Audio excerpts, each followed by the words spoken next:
안녕하세요. 사연에 빠지다의 DJ 민영입니다.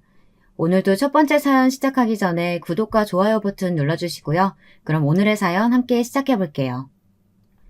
안녕하세요. 저는 곧 50이 되는 여자입니다. 결혼한 지 시간이 꽤 흘렀는데도 저는 아직도 시댁이 불편해요. 사실 솔직하게 말해서 시댁이라면 아주 치가 떨립니다.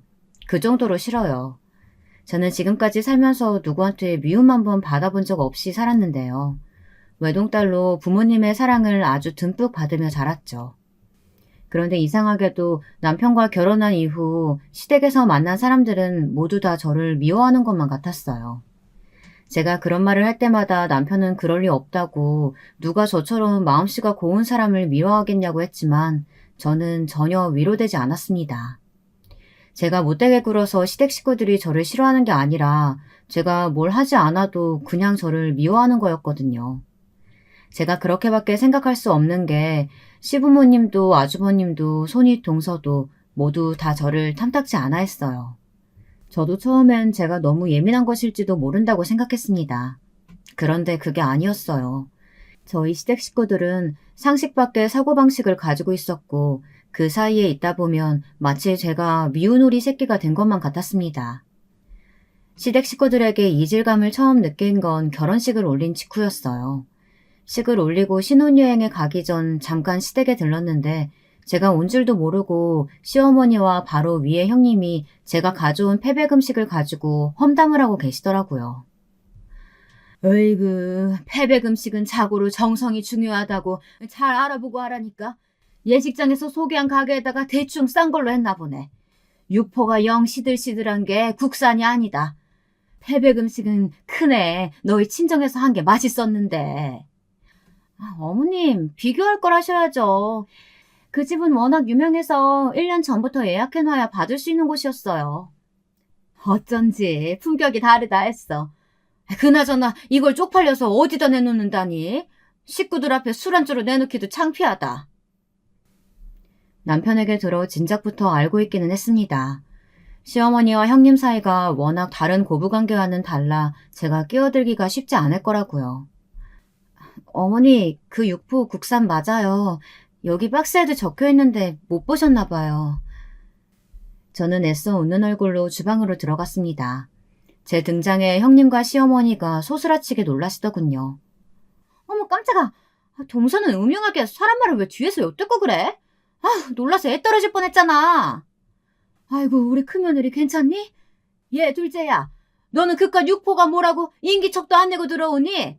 너 때문에 우리 집 귀한 종손 큰일 날 뻔했다. 이건 사이가 남다른 정도가 아니라 두 분이 쿵짝을 맞춰 저를 따돌린다는 느낌마저 들었습니다. 그렇지 않고야 며느리가 기껏 준비한 패백 음식을 가지고 괜한 꼬투리를 잡을 리 없으니까요. 더군다나 형님이 훈수를 두시는 게 더 얄미웠습니다. 옛말에 괴롭히는 시어머니보다 말리는 시누이가 더 얄밉다더니 그 말이 딱 맞았어요. 저는 시어머니도 시어머니지만 형님이 더 미웠거든요. 그 이후로도 저 빼고 항상 한 편을 먹는 형님과 시어머니를 상대하는 게 여간 힘든 일이 아니었습니다. 어쩌면 그때라도 알아채고 도망가야 했는지도 모릅니다. 그랬으면 이때까지 더러운 꼴 안 보고 혼자 편하게 살았는지도 모르니까요. 시댁 식구들은 제가 도무지 어느 장단에 맞춰야 하나 고민이 될 정도로 이상한 집안이에요. 어떨 때 보면 엄청 고지식한 것 같다가도 어느 때는 상식적이지 않은 행동을 서심없이 하세요. 결혼 준비할 때도 당황스러웠던 게 어느 날 갑자기 저만 집에 따로 부르셨어요. 그러고는 예단이나 예물준비 목록이라며 따로 종이에 적어서 저에게 주셨습니다. 물론 결혼 준비에 필요한 부분이니 그럴 수 있다고도 생각하지만 종이에 적힌 내용이 좀 이상했어요. 가전제품이나 가구의 브랜드나 사이즈가 굉장히 상세하게 적혀 있더라고요. 저도 나름 취향이라는 게 있고 제가 생각한 예산이라는 게 있는데 마음대로 상품까지 정해주시니 좀 당황스러웠습니다. 저희 신혼집이 20평도 채 안 되는데 텔레비전이랑 소파 사이즈가 너무 큰 거 아닐까요? 저는 시부모님이 적어주신 내용이 마음에 들지 않아 애써 돌려서 말했습니다. 작은 집에 어울리지 않을 것 같다고요. 그런데 하시는 말씀이 기가 차더군요. 그건 우리 집에 놓을 거고 너희 집에는 진혁이가 쓰던 제품 넣으면 돼. 진혁이가 지금 살던 집이 너희 신혼집보다 좀 작기는 해도 가구들은 몇 년 안 써서 거의 다 새 거거든. 처음 들었을 때는 시어머니께서 도대체 무슨 소리를 하시는 건가 싶어 저도 시어머니에게 되물었습니다. 그게 무슨 소리냐고요. 그러자 시어머니가 미간을 확 구기시더니 표정이 달라지시더군요. 외동이라 그런가? 세아가, 너는 왜 그렇게 눈치가 없냐? 뭘 얘기하면 꼭 2번씩 묻더라? 진혁이네 집에 멀쩡히 새 가정 가구 있는데 뭐하러 새 거 사서 신혼집에 두냐고. 너희는 그거 쓰고 어차피 혼수는 해와야 하니까 하는 김에 우리 집 오래된 가정 가구나 좀 바꿔달라는 거지. 저는 제 귀로 똑똑히 듣고도 잘못 들은 줄 알았어요. 그러니까 저희 신혼집에는 남편이 쓰던 가전 가구를 가져다 놓고 제가 산 비싼 가전 가구들은 시부모님 댁에 두시겠다는 이야기였어요. 여러분들이 들으시기에는 어떠신가요? 저희 시어머니 말이 이해가 되시나요? 아니면 제가 이상한 건가요? 저는 아무리 곱씹어서 생각해봐도 시어머니의 말씀이 이해가 되질 않았어요.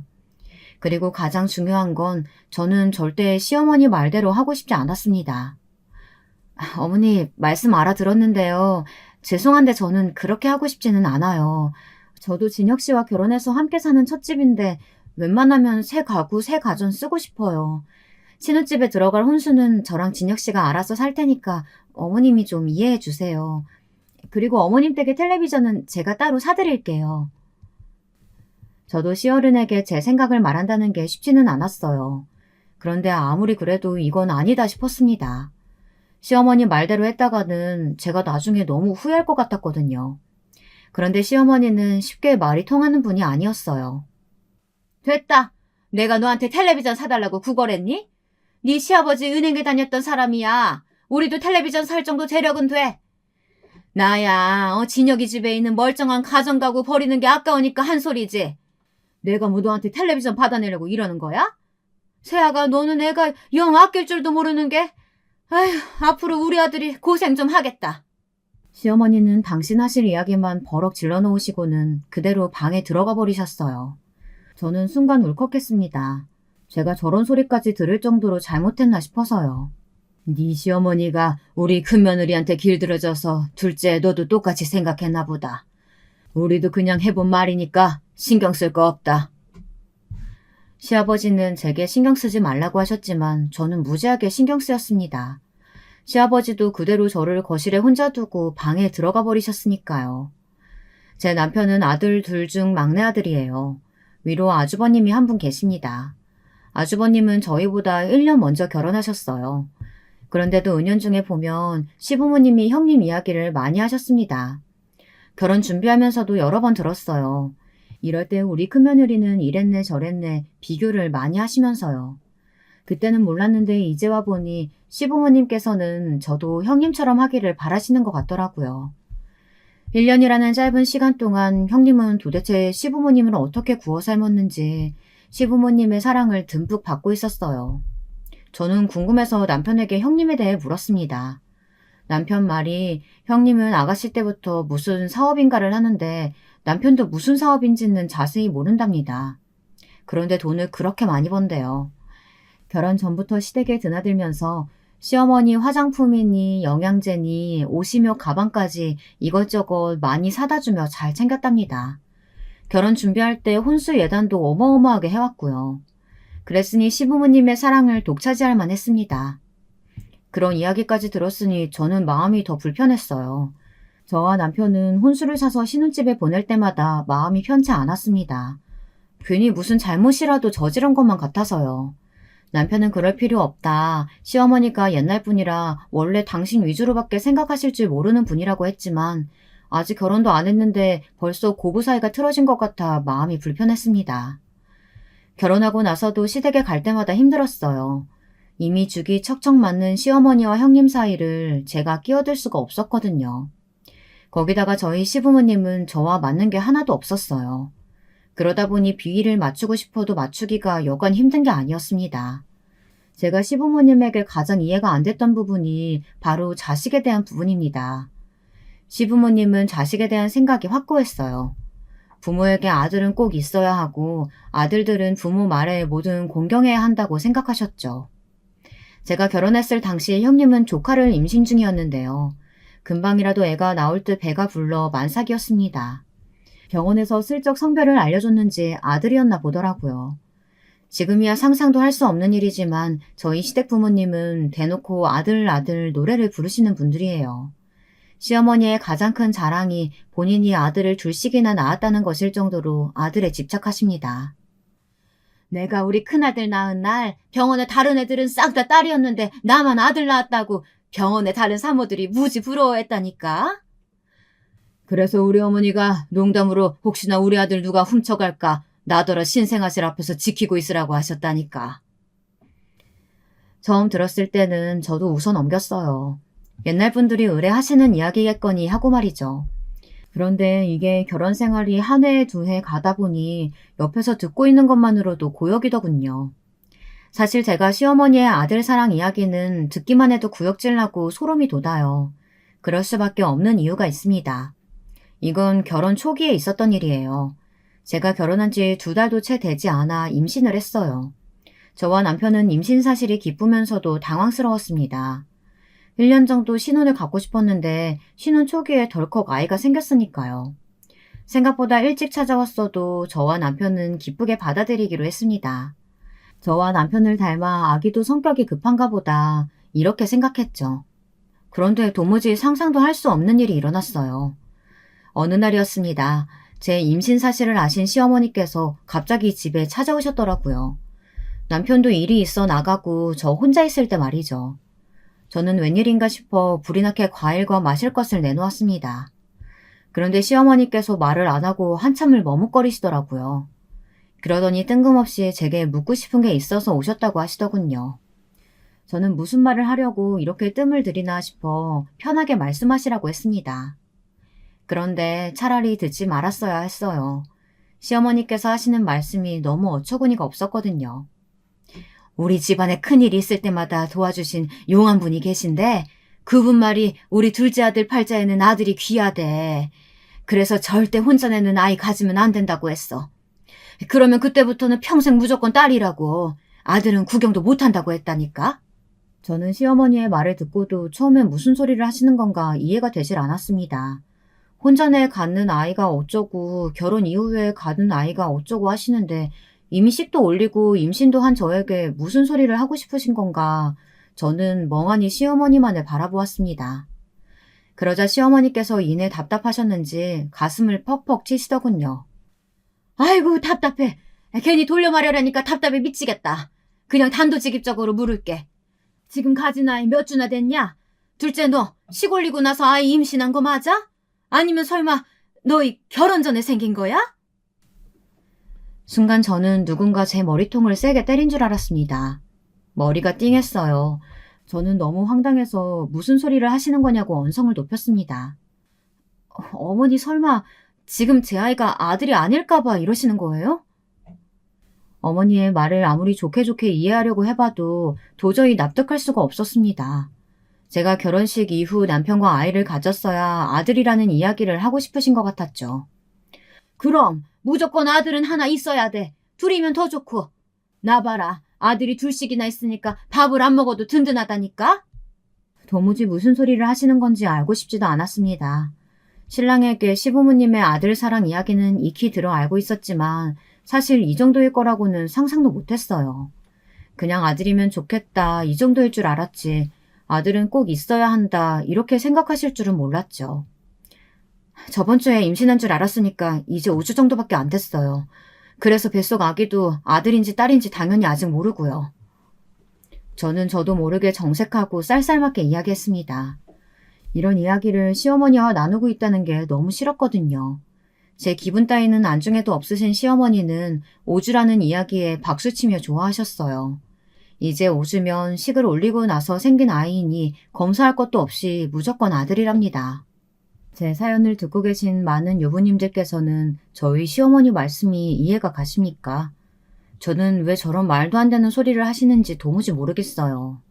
아들 타령하시는 것도 너무 싫지만 무당인지 뭔지 아는 그 용한 분 말만 믿고 제 뱃속 아기를 아들이라고 믿는 것도 끔찍했습니다. 저와 남편은 당연히 뱃속 아이의 성별 같은 건 중요하지 않아요. 아들이든 딸이든 하나만 낳아 잘 키울 생각이었거든요. 그날 시어머니가 돌아가신 이후 저는 괜한 근심에 휩싸였습니다. 저와 남편의 의지와는 상관없이 만약 제 아기가 딸일 경우 시부모님이 어떻게 나오실지 걱정됐거든요. 설마 형님네 조카랑 우리 아가를 비교하고 차별하시는 건 아닐까 하는 걱정부터 아들을 낳을 때까지 아이를 낳아야 한다는 말도 안 되는 사고방식을 들이밀면 저는 어떻게 해야 하나 마음이 불편했죠. 제가 얼마나 신경을 썼는지 그날 이후 몇 날 며칠을 한숨도 자지 못했어요. 입덧이 너무 심해 식욕도 없는 와중에 잠까지 설치니 컨디션이 너무 안 좋았습니다. 당시에 회사를 다니고 있던 때라 임신 중인데도 하루하루 다르게 살이 빠졌죠. 남편은 제 걱정하느라 본인도 힘들어했어요. 저에게 시어머니 말은 신경 쓰지 말라고 하면서도 본인도 나름 스트레스를 받는지 남편까지 살이 빠지더라고요. 그러던 중 명절이 다가와 시댁에 갔습니다. 시댁은 잔치 분위기였어요.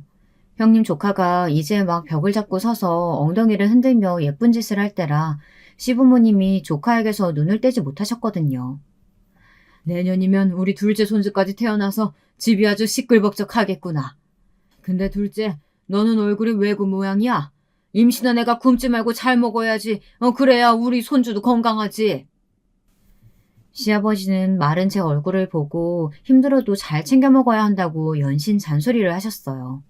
그때 마침 주방에서 과일을 가지고 나오시던 시어머니께서 시아버지의 등짝을 툭 때리셨습니다.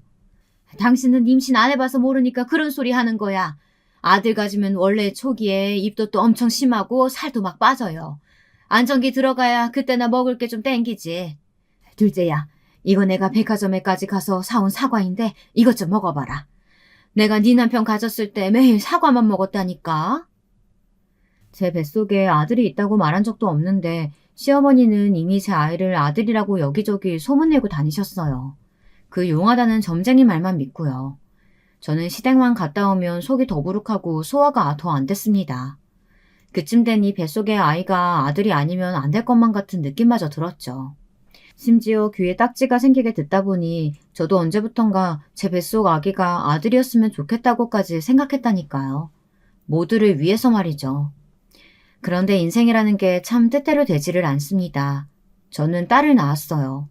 진통을 12시간 넘게 하고 힘들게 아이를 낳았을 때까지만 해도 괜찮았는데 간호사가 딸이라고 말하자마자 저도 모르게 정신을 잃었습니다. 아마 그 정도로 제가 걱정하고 있었던 것 같아요. 제가 아들을 낳지 못하면 어쩌나 근심에 휩싸여서요. 아이를 낳고 2주가 지날 때까지 시부모님은 저를 보러 오지 않았습니다. 저뿐만이 아니라 우리 아이까지도요. 처음엔 억울해서 눈물만 나왔는데 며칠이 지나자 혼자 씩씩거릴 정도로 화가 나더라고요. 저는 애꿎은 남편을 쥐잡듯 잡았어요. 당신 부모라는 사람들은 어쩜 이 정도로 못돼 먹을 수가 있느냐고요. 남편은 제게 미안해하면서도 한편으로는 차라리 이대로 시부모님이 안 오셨으면 하는 것 같았어요. 남편도 제 앞에서는 대놓고 말하지 않았지만 시부모님을 많이 힘들어했거든요. 남편과 시부모님 사이에도 사연이 좀 있어요. 남편이 둘째 아들이기는 해도 집안의 가장이나 다름없었습니다. 지금이야 아주버님이 대기업에 다닌다고 어깨에 힘을 팍 주고 다니시지만 사실 남편이 그 뒷바라지를 다 했더라고요. 남편은 학원이 없는 사람이었습니다. 고등학교까지 전교 5등 안에 드는 모범생이었는데 수능을 망쳤어요. 무조건 연고대 아니면 성균관대도 생각하던 사람이었는데 시험을 망쳐 서울 4년제도 쉽지 않게 되자 재수를 하겠다고 마음을 먹었나 보더군요. 그런데 때마침 집안에 일이 생겼답니다. 시아버지께서 남편이 고등학교 때 다니시던 은행에서 명예퇴직 대상자가 되어 회사를 그만두셨거든요. 당시에 고작 40대 중반이었던 시아버지는 절망에 빠져 많이 힘들어하셨대요. 그러다 아는 분의 권유로 은행에서 받은 퇴직금을 사업 투자와 주식에 모두 투자하셨답니다. 그런데 하필이면 남편이 수능을 치르던 해에 쫄딱 다 날려버린 거죠. 그런 상황이다 보니 남편은 본인만 생각하며 재수를 할 수 없었던 거예요. 남편은 선택해야 했답니다. 당시에 아주버님은 서울대를 재학 중이었고 군대에 있었어요. 시아버지는 절망에 빠져 매일 술독에 빠져 계셨답니다. 시어머니는 매일 남편을 끌어안고 울기만 하셨고요. 남편은 할 수 없이 대학을 포기하고 무작정 장사를 시작했답니다. 발품을 팔아 시장 골목에서 작은 슈퍼를 했어요. 시장 사람들을 상대로 하는 장사라 외상도 많고 배달도 많아 한시도 쉬지 못하고 일했대요. 20살밖에 안 된 어린 남자가 혼자 힘으로 가게를 운영한다는 게 여간 힘든 일이 아니었을 텐데 남편은 군대에 가기 전까지 돈을 꽤 모았답니다. 당시에 그 돈이면 집을 사지는 못해도 작은 빌라 전세금 정도는 됐다니 무지 번 거죠. 남편은 그 돈과 가게를 시아버지에게 맡기고 군대에 갔답니다. 그런데 남편이 군대에 가자마자 시아버지는 맡긴 돈으로 또 주식을 하신 거예요. 가게도 남에게 넘겨버리고요. 남편은 자신의 전 재산을 시아버지에게 맡긴 건데 그럴 줄은 몰랐던 거죠. 남편은 자주 저에게 말했어요. 그때의 실망감은 말로 다 표현할 수 없을 정도로 절망스러웠다고요. 친구들은 다들 대학 다니며 놀러 다닐 때 본인은 새벽부터 하루 종일 일하며 가족들만 생각하며 버텼는데 그 몇 년을 버티지 못해서 가게며 돈까지 몽땅 다 멋대로 써버렸다는 게 속상했던 거죠. 남편은 제대하고 돌아오자마자 시부모님께 따져 물었답니다. 그럼 본인은 이제 어떻게 사냐고 원망도 했고요. 그러자 되려 시부모님이 버럭 소리를 지르셨답니다. 아들이 부모 부양해야 하는 게 당연하지. 그 구멍가게 하나 팔아버렸다고 부모 앞에서 바락바락 소리를 질러? 지가 못나서 대학도 못 나온 바람에 취직도 못하는 걸 가지고 괜한 사람한테 화풀이하는 것 좀 봐라. 네 형 봐라. 서울대 떡하니 나오고 나니까 알아서 대기업에 척척 들어갔잖아. 내가 대학 가기 싫어서 안 갔어요? 아버지가 주식의 사업을 다 날려버리는 바람에 내가 못 간 거잖아요. 못난 놈. 사내 새끼가 남 탓하는 것 좀 봐. 아들놈이 부모 형제한테 그거 몇 푼 도와줬다고 너 지금 생색내냐? 아버지 고정하세요. 진혁이가 이제 막 군대 제대하고 앞으로가 얼마나 막막하고 불안하면 저러겠어요. 아이고, 그러게 내가 남자는 무조건 대학이라도 나와야 사람 구실 한다고 그랬잖아. 그래도 네 형이 떡하니 대기업 들어갔으니 다행이지. 너도 지금부터라도 어떻게 살지 잘 궁리 좀 해봐. 네 형 정도는 못해도 중간은 가야 할 거 아니냐. 그러니까 옛날 일은 그만 떠두고 열심히 해. 남편은 그때 알았답니다. 가족들은 자신의 희생 같은 건 전혀 중요하게 생각하지 않는다는 걸 말이죠. 차라리 집안이 힘들었어도 자신도 이기적으로 재수하고 대학에 갔으면 부모 형제에게까지 이런 취급은 안 받았을 거라고요. 시부모님이 하도 아들 타령하길래 아들이라면 아주 애지중지하신 줄 알았더니만 그것도 아니더군요. 저는 남편 말대로 시부모님과 이대로 인연을 끊는 게 나을지도 모르겠다 생각했어요. 멋대로 아들이라고 착각하시고는 아들 며느리가 딸을 낳았다는 이유로 가출산한 며느리에게 전화 한 통 없으시다는 건 제 상식으로 이해할 수 없었거든요. 그런데 제가 딸아이를 낳은 지 한 달이 돼서야 시어머니가 집에 찾아오셨어요. 형님과 함께 말이죠. 저는 표정 관리가 되질 않았습니다. 마음 같아서는 인사도 나오질 않았어요. 그런데 시어머니와 함께 온 형님이 설레발을 치더군요. 시어머니께서 형님네 조카를 봐주시느라 바빴다고요. 동서, 너무 서운해하지 마. 내가 하는 일이 많아서 너무 바쁜 거 알지? 어머니가 나 대신해서 우리 아들 봐주시느라 바빠서 못 와보신 거야. 어머, 어머니, 요 귀요미 좀 보세요. 저는 아들만 키워봐서 그런가 여자애는 또 다른 맛이 있네요. 다른 맛은 무슨? 여자애가 어디 있을 때가 있다고? 둘째 너는 진작부터 음흉한지 알고 있었지만 어떻게 시어머니 앞에서 그렇게 얼굴색 하나 안 변하고 거짓말을 할 수가 있냐? 기껏 마음을 다잡고 과일과 차를 내온 사람한테 찬물을 끼얹어도 유분수더군요. 제가 도대체 무슨 거짓말을 했다는 건지 이해가 되질 않았어요. 그래서 저는 제가 무슨 거짓말을 했다는 거냐고 따져 물었습니다. 그러자 시어머니가 오히려 붉어진 얼굴로 언성을 높이시더군요. 내가 말했잖아. 결혼 전에 생긴 애는 무조건 딸이라고. 너 이제 어쩔 거야? 저 애물단지 낳아놔서 이제 우리 둘째 아들한테 영영 딸은 없을 거라잖아. 사람이 어쩜 저렇게 수치심이라고는 모르고 자기 생각대로 떠들 수 있을까요? 저는 더는 참을 수가 없었습니다. 표정 관리가 안 됐어요. 무슨 그런 말 같지도 않은 소리라세요? 우리 딸 38주 2일 정확하게 태어났어요. 주수로 봐도 결혼하고 나서 생긴 아이라고요. 그딴 사이비 교주 같은 점쟁이 말만 믿고 어디서 제 딸한테 애물단지라는 막말을 하세요? 어머 동서, 아무리 기분 나빠도 그렇지 어떻게 시어머니한테 그런 막말을 할 수가 있어. 어머니, 우리 그냥 가요. 동서가 아무래도 산후 우울증 같은 게 온 것 같아요. 동서, 힘들면 병원 가서 약을 타다 먹어. 어디서 성질이야? 제가 산후 우울증이 아니고 어머님이랑 형님 머리가 좀 어떻게 된 것 같은데 두 분 다 병원 좀 가보세요. 뭐야? 너 지금 말 다 했어? 제 말에 뒷골을 잡으며 소리치는 시어머니를 형님이 저를 흘겨보더니 이래서 못 배운 사람하고는 상종을 하지 말아야 한다면서 막말을 퍼붓고 시어머니를 데리고 가버렸습니다. 저는 너무 화가 나고 열받아서 손이 다 덜덜 떨렸어요. 시어머니든 형님이든 머리채를 잡아 다 뽑아버려도 속이 풀릴 것 같지 않았습니다. 그날 일로 많은 것이 변했어요. 남편이 난리가 났거든요. 남편은 그날 저녁 시댁에 쫓아갔습니다. 남편은 화가 나서 잔뜩 붉어진 얼굴로 시댁에 쳐들어갔는데 시댁은 무슨 잔치 분위기였답니다. 형님이 비싼 랍스터를 사줬다면서 시부모님과 먹고 들어오는 길이었대요. 남편은 그 꼴을 보자마자 속이 뒤집어져서 선전포고를 하고 왔답니다. 시부모님과 아주버님 내하고 아예 인연을 끊고 살겠다고요. 당연히 시부모님은 난리가 나셨죠. 아들이 당신들 말에 토를 달아도 바로 욕이 날아오시는 분들인데 인연을 끊겠다고 하니 노발대발하셨습니다. 시아버지는 사내 자식이 여자한테 미쳐서 부모를 버린다고 소리소리 지르셨고 시어머니는 제 욕을 하시면서 그년이 집안에 사단을 낼 줄 알았다고 하셨대요. 남편이 그 모습을 보는데 그나마 있던 정까지 다 떨어졌답니다. 그런데 더 기가 막혔던 건 시아버지의 행동이었어요. 부모와 인연을 끊는다는 게 무슨 의미인지도 모르는 주제에 버르장머리 없이 군다면서 저희에게 본때를 보여주겠다고 하셨답니다. 네가 부모 무서운 줄 모르고 정신머리가 나갔구나. 인연 끊겠다고 한 건 네가 한 소리니까 그 말에 책임져라.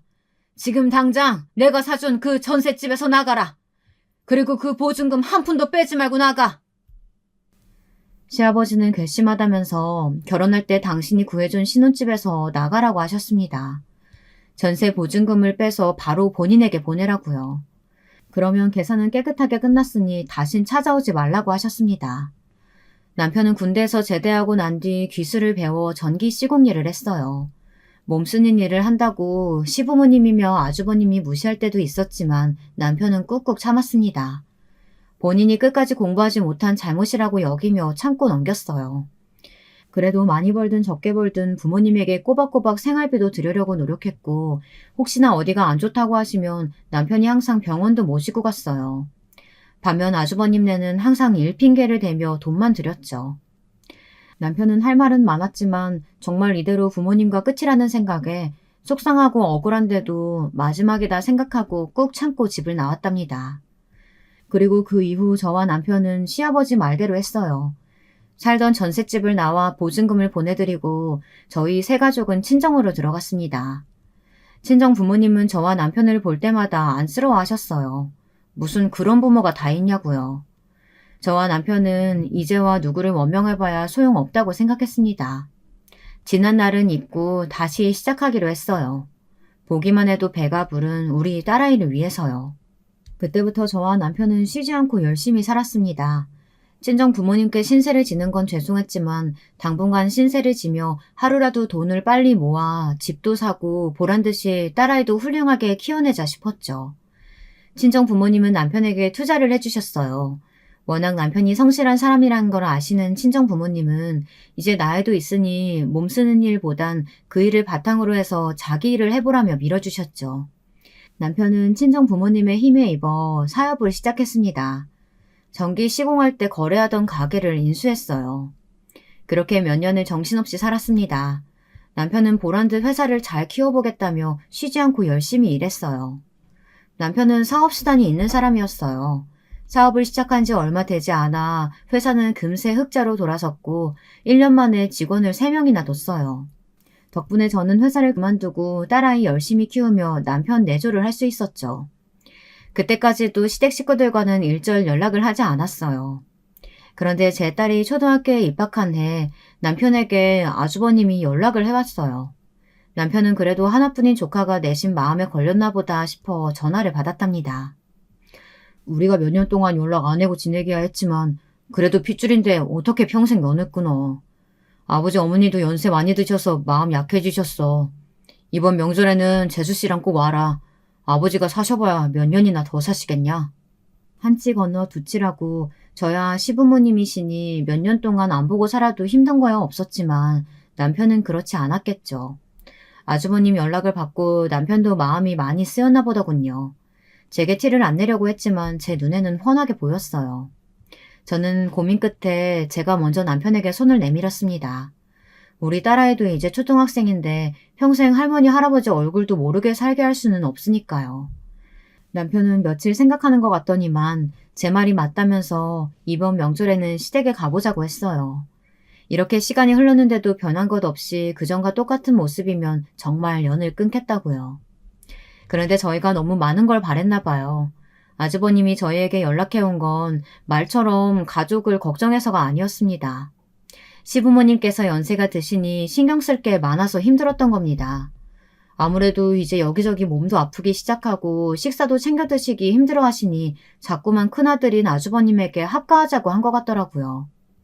그 문제로 그렇게 사이좋던 형님과 시어머니 사이가 틀어졌답니다.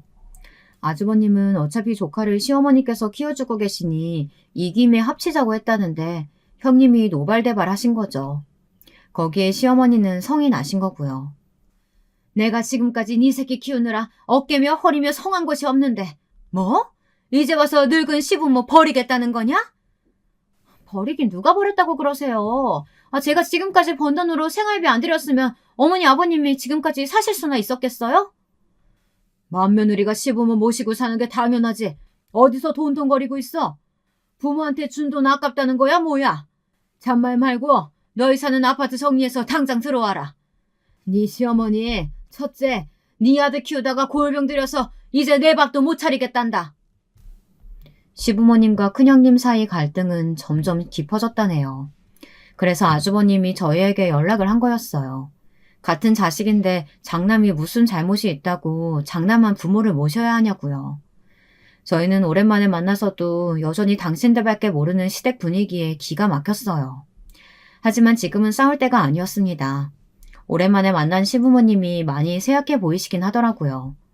어쩐지 마음이 좋지 않았습니다. 특히나 시아버지가 안 좋아 보이셨어요. 살도 많이 빠지시고 자꾸만 화장실을 드나드시는 게 영 어디가 불편하신 것 같더라고요.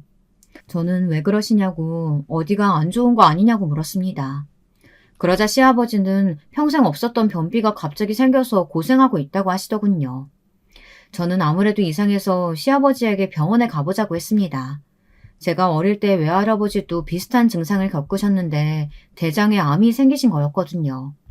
제 말에도 시아버지는 고집을 부리셨어요. 무슨 변비 가지고 병원을 가느냐고요. 약국에서 변비약 사서 먹고 있으니 신경 쓰지 말라고 소리를 지르셨습니다. 몇 년 만에 나타나서 괜히 겁주고 귀찮게 한다고요. 저는 별일 아니면 다행이지만 혹시나 하는 마음으로 시아버지를 지켜봤습니다.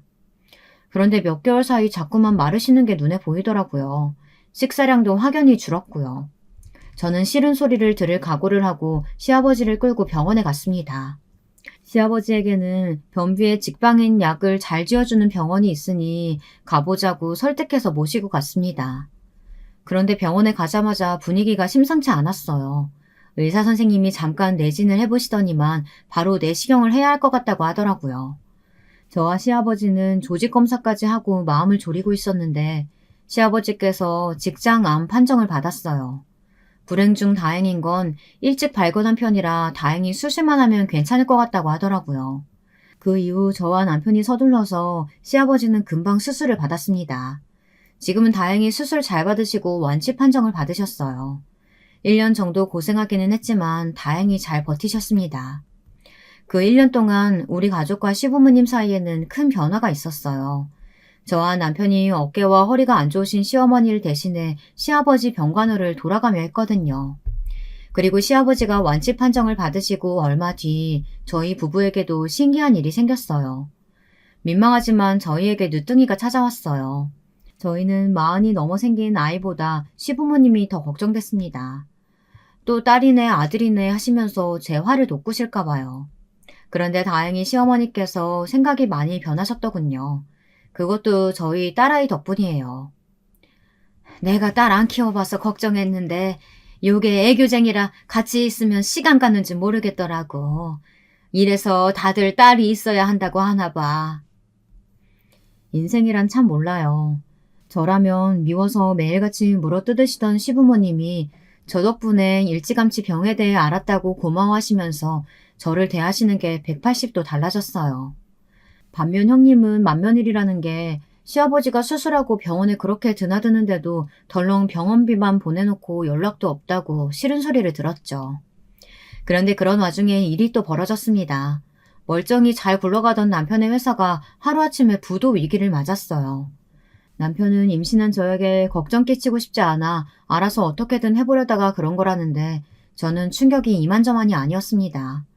이래저래 남편 일로 정신없는 와중에 시어머니 생신날이 되었어요. 저와 남편은 바빠서 제대로 준비도 못했는데 형님이 잘 아는 호텔을 예약해놨다고 하시더라고요. 저와 남편 상황이 좋지 않다 보니 호텔은 좀 부담됐는데 아주버님이 남편에게 따로 연락해서 어머니 생신날 식사 비용은 따로 신경 쓰지 말라고 했다더라고요. 남편 일로 저희 부부도 속상하고 정신없겠지만 어머니 생신만이라도 하루 즐겁게 보내자고요. 그래도 시아버지가 수술 받은 이후 아주버님도 저희에게 고마운 마음이 있으셨는지 그 이후로는 저희를 잘 챙겨주세요. 저는 호텔에 가기 전 은행에 들렀습니다. 그래도 시어머니 생신이니 용돈이라도 드려야 할 것 같아 제 통장에 있는 돈을 다 뽑았어요. 정확하게 30만 원이었습니다. 남들이 보기엔 얼마 안 되는 돈이라고 생각할지는 모르지만 저에게는 굉장히 큰 돈이었어요. 지금 당장 수중에 가진 전 재산이었으니까요. 하지만 아깝지 않았습니다. 그동안 저희가 감정이 상해서 시부모님과 몇 년 동안 안 보고 산 세월이 있었잖아요. 그동안 생신을 한 번도 챙겨드리지 못했으니 제 마음을 담아 성의 표시는 해야 한다고 생각해 가진 돈 전부를 다 봉투에 넣었습니다. 그런데 애써 기분 좋게 향한 시어머니 생신날 일이 또 벌어졌어요. 저희 부부와 딸아이가 호텔에 도착해서 들어가니 시부모님이 두 분 다 버선발로 나오셨습니다. 오느라 너무 고생 많았다며 안아주셨습니다. 회사 사정은 대충 들었는데 부모라고 가진 게 없어 선뜻 도와주지 못한다고 미안해하셨어요. 저희는 좋은 날인데 괜히 분위기를 흐리고 싶지 않아 회사 일은 금방 잘 해결될 테니 걱정하지 마시라고 했습니다. 식사가 끝나고 나서 저희 딸아이가 용돈을 모아 사온 케이크에 불을 켜고 노래를 불렀습니다. 초를 끄고 케이크를 한 조각씩 나눠 먹었는데 시어머니께서 딸아이가 사온 케이크를 너무 좋아하셨어요. 어머, 역시 우리 손녀가 최고네. 할머니, 이렇게 맛있는 케이크는 태어나서 처음 먹어봐. 할머니가 고마워, 우리 손녀. 시어머니가 저희 딸을 예뻐하는 모습이 형님은 배알이 꼬였나 봐요. 너무 티나게 자리에서 벌떡 일어나더니 가방에서 꺼낸 두툼한 봉투를 시어머니에게 건넸습니다. 그래서 저도 챙겨온 봉투를 시어머니에게 건넸어요. 많이 넣지는 못했지만 생신 축하드린다고 항상 건강하시라고 했습니다. 아이고, 큰애는 이 좋은 호텔까지 예약했다면서 뭐하러 또 돈을 줘. 그리고 둘째, 너희한테 내가 이 돈을 어떻게 받냐. 지금 상황 뻔히 힘든 거 아는데. 마음만으로도 고마우니까 너희 둘 다 봉투 다시 가져가. 부모가 힘든 아들들 도와주지도 못했는데 있는 돈까지 뺏어서 되겠니? 시어머니는 고맙다고 하시면서 저와 형님이 드린 봉투를 다시 저희에게 돌려주시려고 했어요. 마음만 받겠다고요. 저는 괜찮다고 어머니 생신인데 자식이 선물 드리는 건 당연하다고 하면서 봉투를 안 받으려고 밀어냈습니다. 시어머니도 완강하게 봉투를 제게 주시려고 했고요. 그러다가 그만 봉투가 바닥에 떨어졌어요. 봉투 안에 있던 돈이 바닥에 흩어졌습니다. 그런데 그때 형님이 자리에서 벌떡 일어나더니만 바닥에 떨어진 제 봉투를 굳이 주워서 금액을 확인했어요. 그러더니 한다는 소리가 가관이었습니다. 어머, 30? 동서, 아무리 힘들어도 그렇지 요즘 세상에 돈 30이 돈이라고 넣었어? 설마 동서 거지야? 이 돈으로는 오늘 밥값도 안 나오겠다. 아휴, 그렇게 손이 작으니까 사업이 잘 될 턱이 있나. 사람은 참 변하지를 않아요. 나이 드신 어르신들도 가족을 위해 저렇게 노력하시는데 명색이 맏며느리라는 사람이 참 생각이 없더군요. 저는 아무래도 가만히 있을 수 없어 한마디 하려고 자리에서 일어났습니다. 애들도 있는데 제발 적당히 좀 하시라고 말할 참이었어요. 그런데 그 순간 생각지도 못한 일이 벌어졌어요. 제 남편이 성큼성큼 걸어가더니 형님의 뺨을 세게 날렸습니다. 저는 너무 놀라서 입이 쩍 벌어졌어요. 남편이 절대 저런 행동을 할 사람이 아니니까요. 형수가 그런 말을 할 자격이 있어요? 내가 누구 때문에 망했는데요. 내가 지금까지 말 안 하고 있었던 건 다 형 생각해서 참은 건데 더는 안 되겠네요. 형수 카드값이며 통장 다 뒤져봐. 형수 분명히 형 모르게 뒤로 무슨 짓 하고 있을지 모르니까. 저는 이게 다 무슨 소리인가 싶었습니다. 남편 사업이 형님 때문에 망했다니 말도 되지 않았어요. 알고 보니 형님은 무서운 사람이더군요. 지금까지 사업한다고 유난을 떨더니만 글쎄 그 사업이라는 게 다단계였어요. 그러고 보니 형님이 시어머니에게 가져다 준 화장품이나 가방에 적힌 브랜드가 생전 처음 보는 이름들이기는 했어요.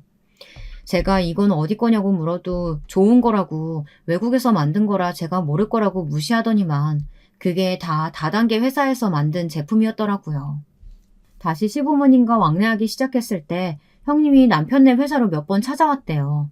그러면서 화장품이니 영양제니 하는 것들을 남편 회사 직원들에게 나눠주고 직원들에게까지 영업을 했습니다. 여러분은 혹시 다단계 하는 사람들 보신 적 있으신가요? 다단계 하는 사람들은 자기가 다단계 하는 사람이라고 절대 이야기 안 하잖아요. 그런데 말은 또 얼마나 잘해요. 남편 회사 직원 중에도 2명이나 홀라당 넘어가 형님이 하는 사업이라는 그 다단계에 가입했고 남편도 몇 번 물건을 팔아줬답니다. 그때까지만 해도 남편은 형님이 하는 일이 다단계인 줄 몰랐으니까요. 그런데 남편 직원 중 한 명이 형님네 회사 물건을 팔다 부작용으로 고소를 당한 거예요. 한 명도 아니고 몇십 명에게요.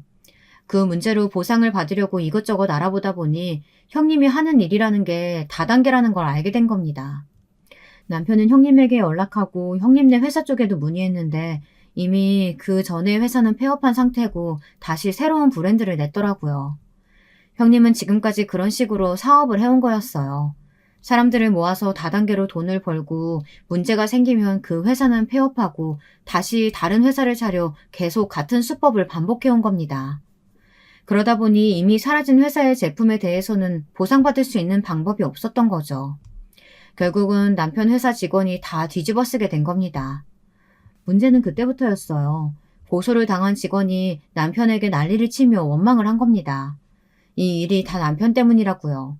지금 당장 합의금으로 한 사람당 3,000을 요구하는데 어떡하냐고요. 그 직원 나이가 고작 25살이었으니 막막할 수밖에 없는 일이었죠. 이러다 젊은 나이에 감옥까지 가게 생겼으니까요. 그런데 얼마 뒤 그 직원이 스스로 목숨을 끊으려고까지 했다네요. 남편은 상황이 극단적으로 흘러가자 죄책감에 본인 잘못이라고 생각했던 것 같아요. 그래서 저에게는 사업이 망했다고 하고 회사를 정리하려고 한 거예요. 회사 정리한 돈으로 그 직원의 합의금을 다 내주려고요. 남편도 저와 상의하고 싶었지만 제가 임신하고 몸이 무거워 힘들어하는데 혹시나 스트레스라도 받을까 숨길 수밖에 없었답니다. 저는 남편이 그렇게 큰 일을 혼자 해결하려고 했다는 게 너무 속상했지만 형님의 뻔뻔한 행동에 또 치가 떨렸습니다. 저는 도저히 참을 수 없어 그대로 형님에게 달려들었어요. 네가 그러고도 인간이야? 인간이냐고! 여보! 저는 형님의 머리끄덩이를 잡고 흔들다가 그만 양수가 터져서 그 길로 응급실에 실려갔습니다. 그 이후 어떻게 됐냐고요? 저는 다행히도 무사하게 출산을 했습니다.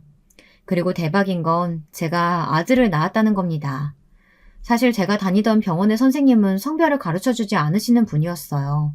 대충 힌트만 주셨죠. 뭐가 좀 보이네요 라고 하셨는데 저는 성별에 연연하고 싶지 않아 잊어버리고 있었습니다. 그런데 정말 아들이더라고요. 시어머니와 시아버지는 병실에 오시자마자 제 양손을 붙잡고 펑펑 우셨어요. 자신들이 그동안 얼마나 아둔하고 멍청하게 살아왔는지 후회가 된다면서요. 저는 괜찮다고 애써 시부모님을 위로했습니다. 사람이라는 게 원래 다 실수하면서 사는 거 아니냐고요. 실수는 해도 잘못은 하면 안 되지. 내가 크네. 인연을 아주 가만히 안 둘 테니까 너는 걱정하지 말아라. 그 돈 어떻게든 다 받아낼 테니까. 그래. 내가 그 사기꾼년 머리털 아주 죄다 뽑아놨으니까 너는 네 몸 챙기는 데만 신경 써. 나머지는 다 우리가 알아서 할 테니까.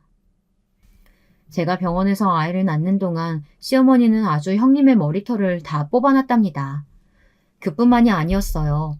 아주버님도 형님이 화장품 관련 사업을 하는 줄 알았지 다단계라고는 생각도 못 하셨대요.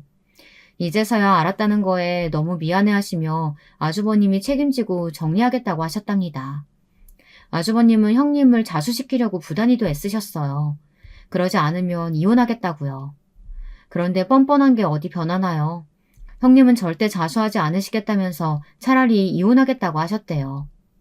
아주버님과 형님은 결국 이혼 소송을 했어요. 아주버님이 형님이 제 남편에게 하신 일에 대해 고소를 했고 보상 신청을 했거든요. 그런데 문제는 양육권 문제였습니다. 형님이 아들 양육권을 가져가겠다고 하셨어요. 하지만 뻔히 형님이 다단계에 미쳐서 아이는 신경도 쓰지 않는 걸 시어머니께서 다 아시는데 순순히 양육권을 넘겨줄 수가 없었죠. 그런데 바로 얼마 전까지만 해도 아기 같던 조카가 많이 자랐더군요. 조카는 형님이 아닌 아주버님과 살겠다고 했다네요. 그 이야기를 듣고 형님이 바닥에 주저앉아 펑펑 울었답니다. 자신이 누구를 위해서 그렇게 악착같이 일했는데 엄마를 버리냐고 조카에게 소리를 질렀대요. 그런데 그때 조카가 남한테 사기치는 것도 모자라서 가족한테까지 사기치는 엄마와는 절대 살고 싶지 않다고 했답니다. 너무 쪽팔린다고요. 그 이후 형님은 양육권을 포기하고 이혼을 했습니다. 그 일로 꽤 오랫동안 소란스러웠어요. 들려오는 소문으로는 형님이 다단계를 그만두고 어디 식당 같은 데서 일하면서 지금까지 진 빚을 갚으며 산다는데 더는 알고 싶지도 않았습니다. 아주버님은 이혼 후 아예 조카를 데리고 시댁으로 들어갔어요. 그리고 사시던 아파트를 팔아 남편이 회사 직원의 합의금으로 썼던 돈을 돌려주셨어요. 남편은 받지 않겠다고 했지만 아주버님은 받아달라고 하셨습니다. 그래야 예전처럼 형으로서 동생을 대할 수 있을 것 같다고요. 덕분에 남편은 다시 회사를 되찾았습니다. 전보다 규모는 작아졌지만 그래도 성실하게 열심히 운영하고 있어요. 저는 아이들을 데리고 시댁에 자주 가요. 조카가 저희 아이들과 노는 걸 좋아하거든요. 시어머니와 저는 함께 아이들을 돌보다 보면 티격태격할 때가 많아요. 은연중에 시어머니께서 제 딸에게 동생에게 양보하라고 하거나 오빠에게 양보하라고 하실 때가 종종 있거든요. 그럴 때마다 제가 시어머니를 슬쩍 바라보면 시어머니도 알았다고 당신이 잘못했다고 금방 인정하십니다. 전보다는 훨씬 시어머니와 말이 통하니 저도 더는 전처럼 힘들지 않아요. 지금까지 기나긴 저의 인생 이야기 들어주셔서 감사합니다. 여러분의 가정에는 항상 행복한 일만 가득하시길 바라겠습니다. 여러분, 두 번째 사연 시작하기 전에 좋아요, 구독 꼭 눌러주실 거죠? 그럼 두 번째 사연 바로 시작합니다. 안녕하세요. 요즘 날씨가 확실히 쌀쌀해진 것을 보니 겨울이더라고요. 저는 이때쯤이 되면 항상 생각나는 사연이 있어요. 그래서 평소에 사연을 듣기만 하다가 용기 내어 신청하게 되었습니다. 저는 서울에 거주하고 있는 50대 후반의 여자입니다.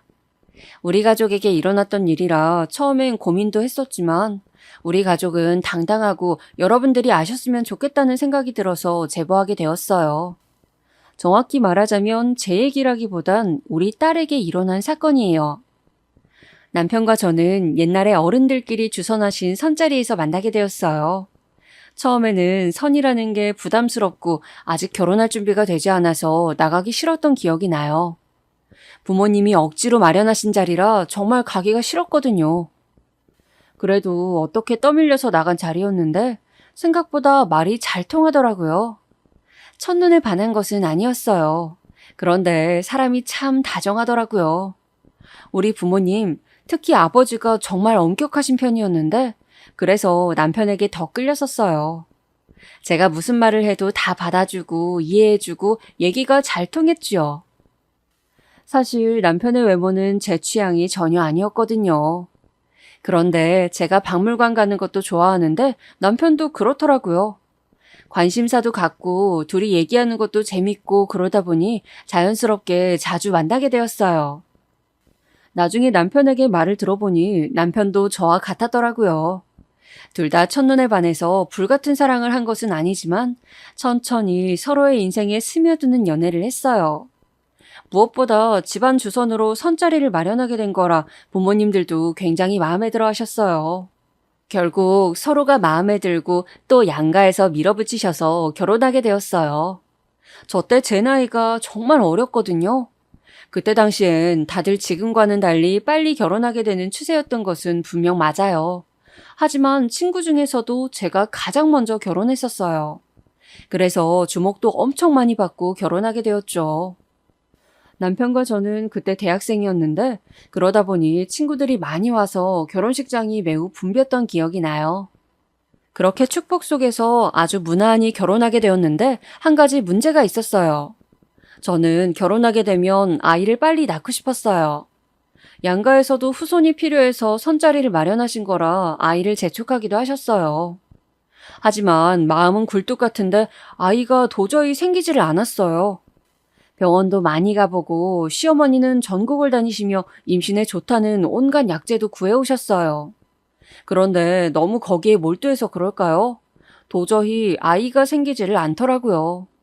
처음 신혼 때는 그래 어린 나이에 결혼했으니까 좀 기다려보자 했어요.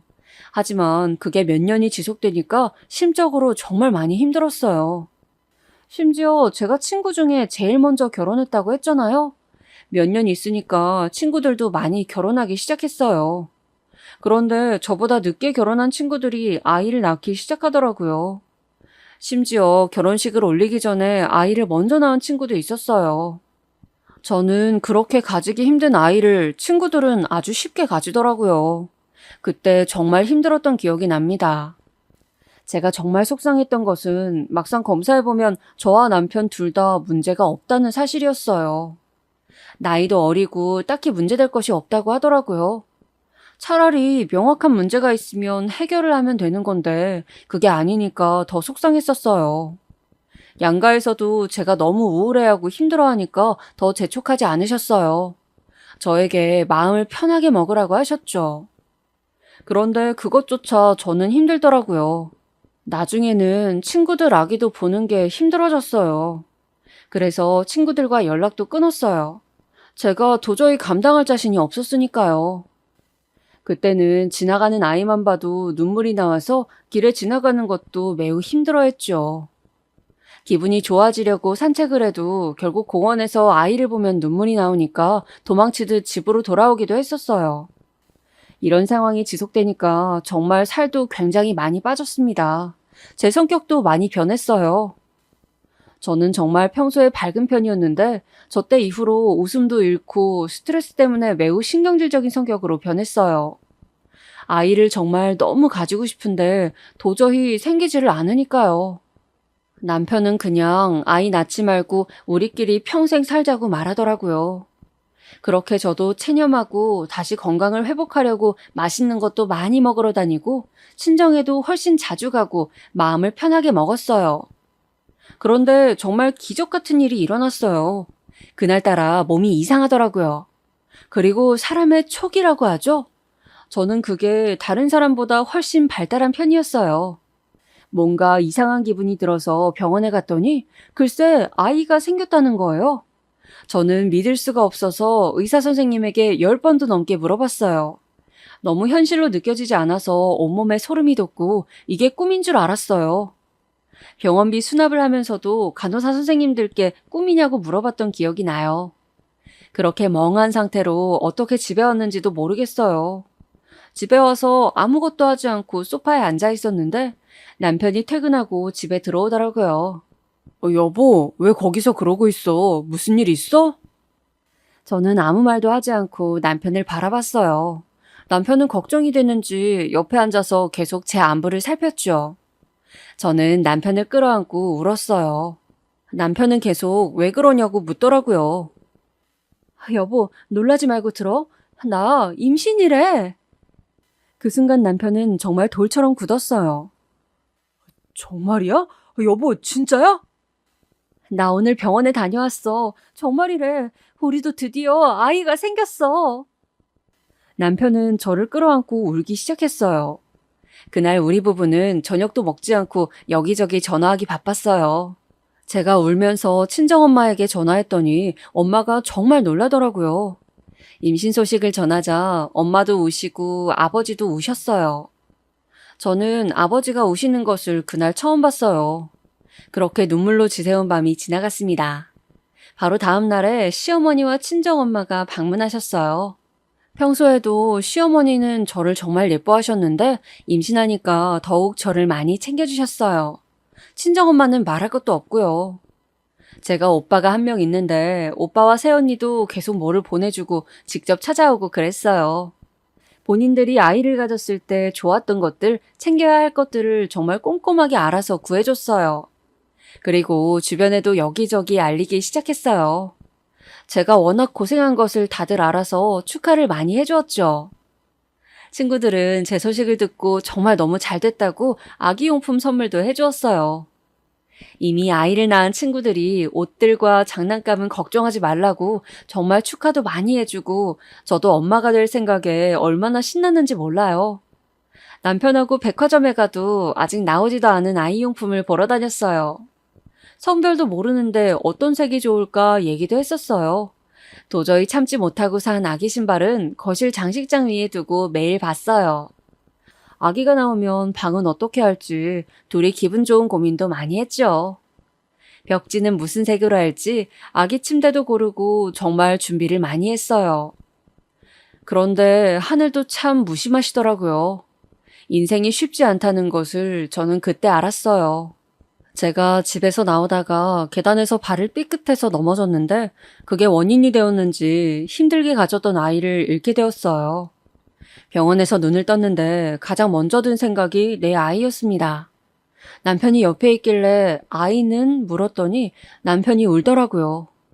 그때 사실 눈치챘어요. 미친 사람처럼 소리를 지르며 오니까 병원에서 놀라서 달려오더라고요. 저는 정말 살고 싶지 않았습니다. 남들은 잘만 낳는 아이를 나는 도대체 왜 낳지 못하는 건지 자괴감도 들었어요. 태어나고는 아무도 만나지 않았어요. 저를 걱정하는 시선들도 감당하기 힘들었습니다.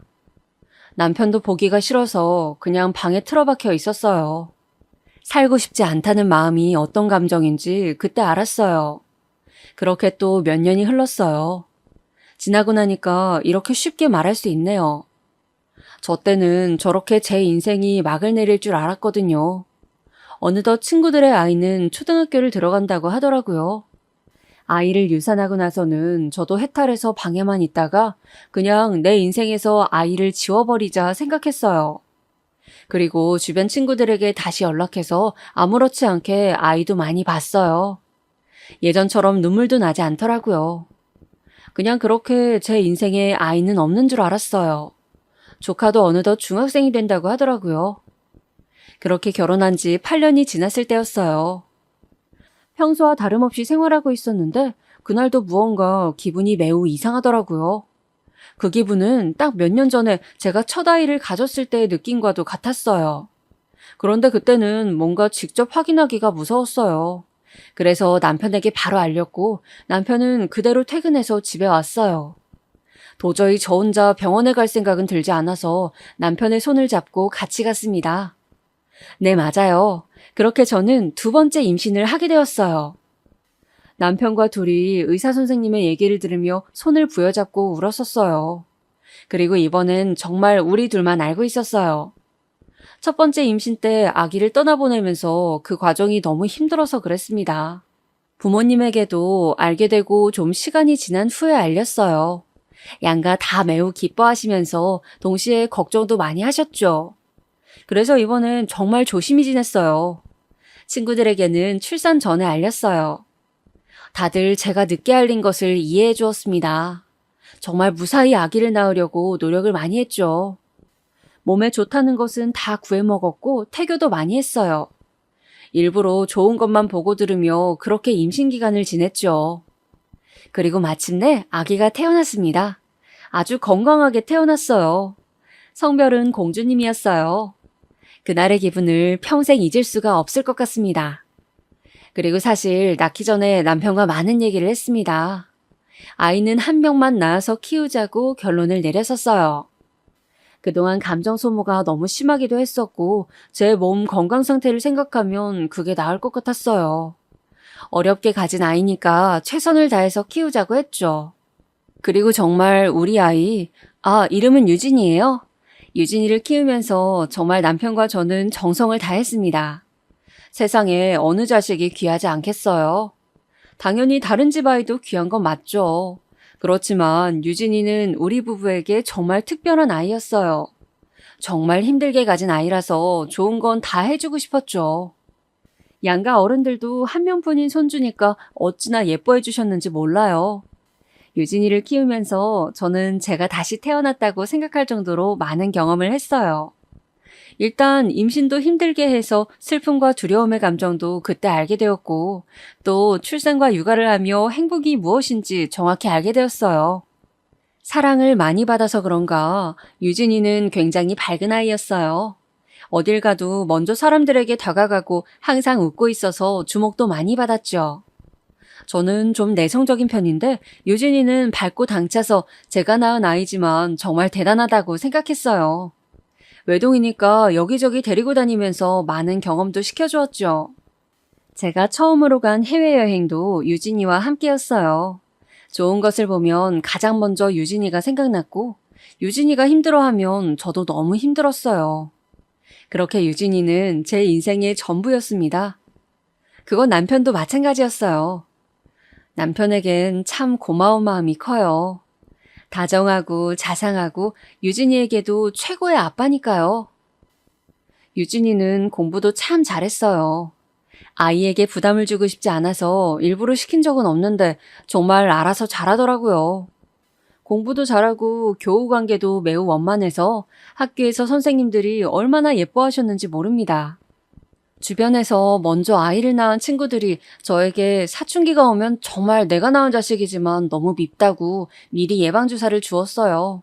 그런데 유진이는 남들 다 겪는 사춘기도 겪지 않았습니다. 오히려 제가 유진이가 중학생일 때 친정아버지가 돌아가셨어요. 폐암에 걸리셨었는데 오래 병상에 계시다 돌아가셨어요.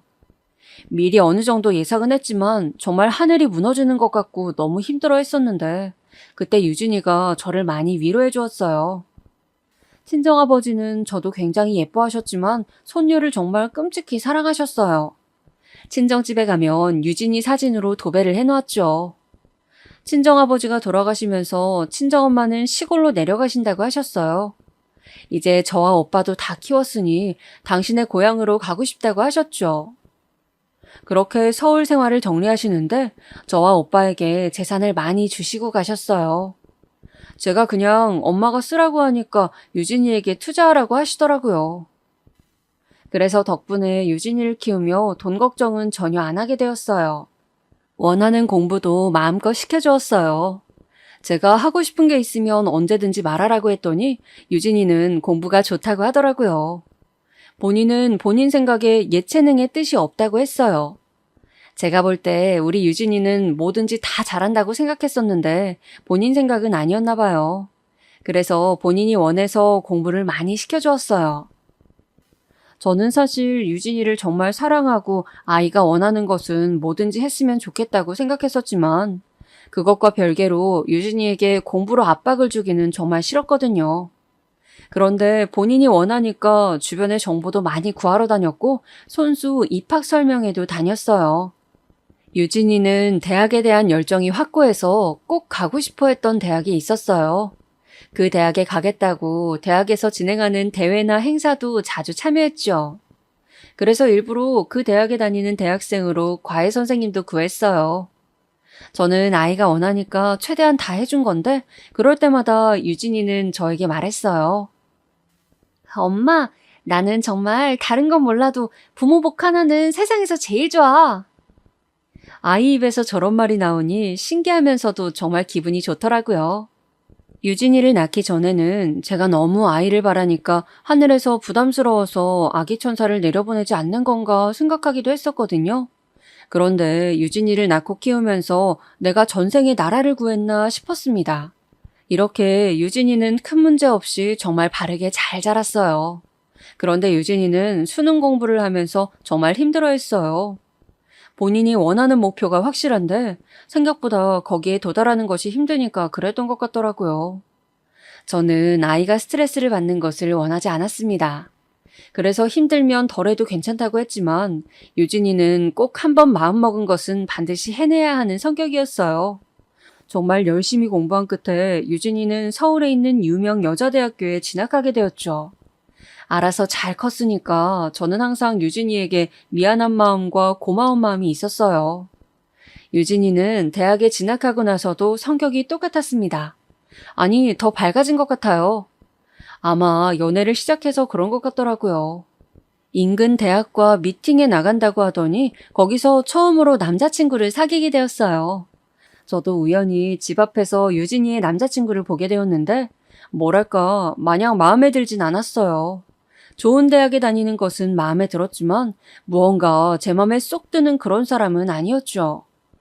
저는 유진이가 우리 남편처럼 듬직하고 자상한 사람을 만나길 원했거든요. 그런데 유진이의 남자친구는 좀 어딘가 건방져 보였어요. 저와 직접적으로 대면해서 마주쳤는데 인사도 제대로 안 하더라고요. 하나를 보면 열을 난다고 하잖아요. 인사조차 제대로 하지 않는데 뭘 얼마나 잘해낼까 싶었어요. 사실 유진이는 저에게 정말 소중한 아이이고 제 인생의 전부니까 같은 여자로서 걱정이 많이 되더라고요. 아마 딸 가진 부모님들은 무슨 말씀인지 아실 거예요. 오히려 성인이 되니까 더 걱정이 많이 되었어요. 그래도 딸이 좋다는데 제가 어쩌겠어요. 자식 이기는 부모 없다는 유명한 말도 있잖아요.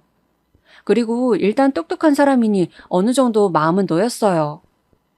남편도 유진이의 남자친구를 보았는데 요즘 젊은 친구들은 저렇게 다니는 게 유행이라고 저를 안심시켰죠. 그리고 사실 저는 유진이가 남자친구가 군대에 입대하게 되면 헤어질 줄 알았어요. 그런데 헤어지기는 무슨 오히려 더 사이가 깊어지더라고요. 원래 사랑은 방해가 있으면 견고해진다고 하잖아요. 제가 남자친구를 마음에 들어하지 않다는 것을 유진이도 알고 있었어요. 아, 엄마, 그래도 이 정도면 정말 잘생기고 착하잖아. 명문대 다니는데 이 정도 얼굴은 어디 가서도 못 찾아.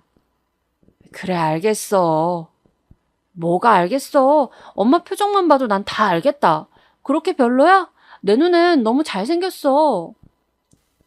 정말 저는 유진이를 키우면서 힘든 적이 단 한 번도 없었는데 오히려 성인이 되니까 너무 힘들더라고요. 친구들 말에 의하면 원래 사춘기를 요란하게 보내면 성인 돼 조용하고 조용한 사춘기를 보내면 성인 돼서 조심하라고 하더라고요. 물론 유진이가 뭐 어디 가서 사고를 친다거나 그러진 않았어요.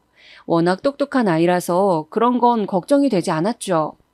하지만 그냥 제가 워낙 힘들게 가진 아이고 또 딸이라서 그런 것 같더라고요. 그런데 정말 믿을 수 없는 일이 일어났습니다.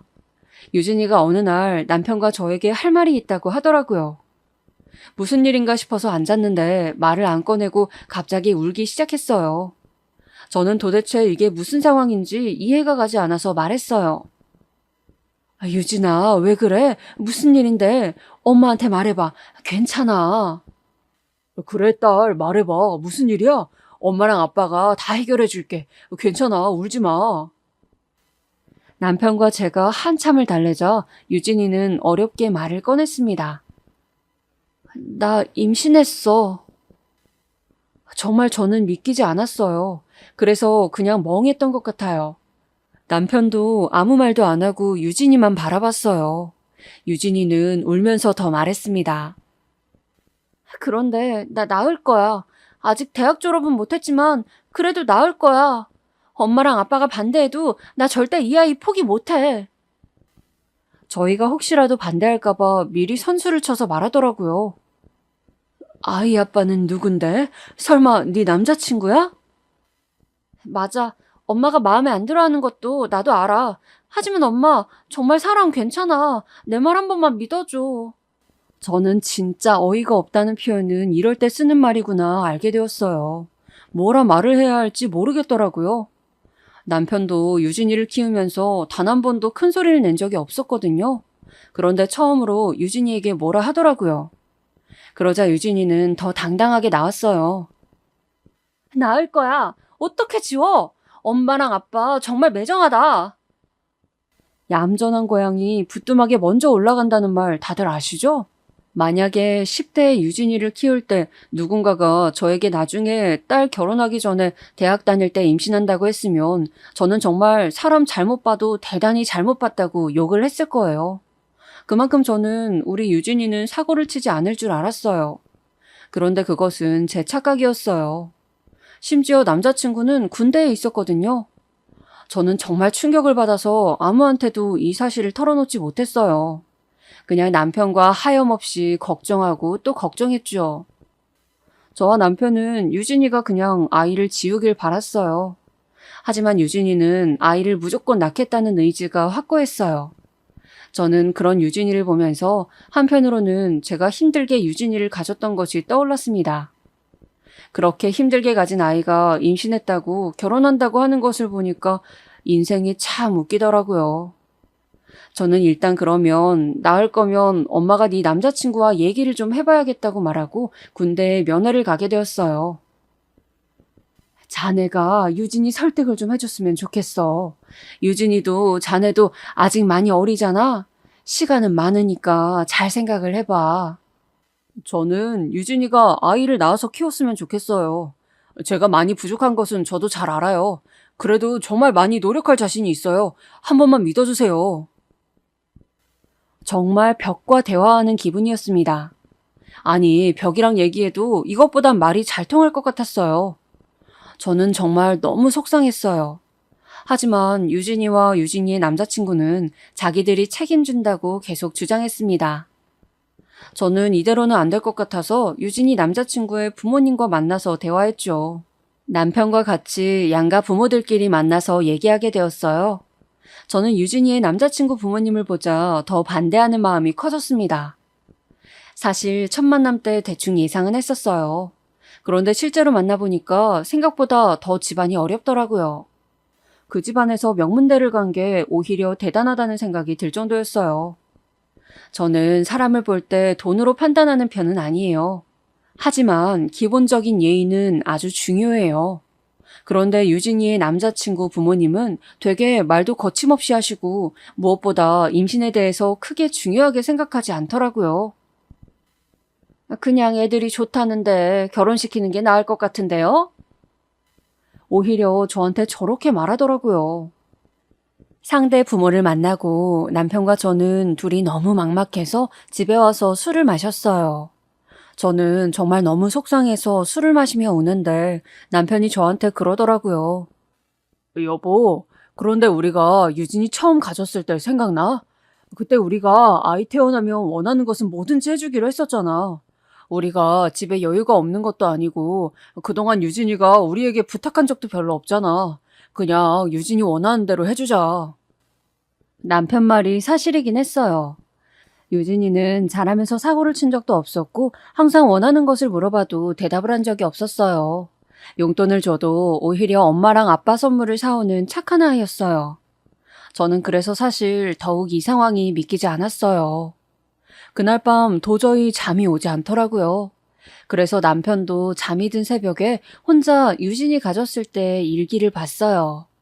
거기엔 제가 제 손으로 직접 적어놓은 글씨가 있었어요. 우리 아기 태어나면 뭐든지 해줘야지. 별을 따달라고 해도 어떻게든 방법을 찾아야지. 저 문구를 보는데 눈물이 나왔습니다. 그리고 제가 그렇게 힘들게 가진 유진이잖아요. 사실 유진이도 저처럼 아이를 쉽게 가지지 못하는 몸일까봐 걱정을 많이 했었거든요. 그런데 오히려 이렇게 사고를 치니까 그런 쪽으로 걱정은 안 들더라고요. 그리고 저도 마음을 바꿨어요. 남편의 말처럼 저희는 꽤 괜찮게 살고 있었어요. 남편은 작은 사업을 하고 있어서 여유가 있는 집이고 또 친정아버지가 돌아가시면서 재산 증여도 많이 해주셨거든요. 그래서 유진이에게 침착하게 말했습니다. 유진아, 아기 낳아. 그 대신 학교 졸업은 무조건 해. 진짜? 엄마 정말 고마워. 나 진짜 잘 키울게. 학교 졸업도 할게. 사랑해. 유진이는 신나서 집안을 돌아다녔어요. 그 모습을 보는데 저렇게 환하게 웃는 유진이를 보니까 또 기분이 좋더라고요.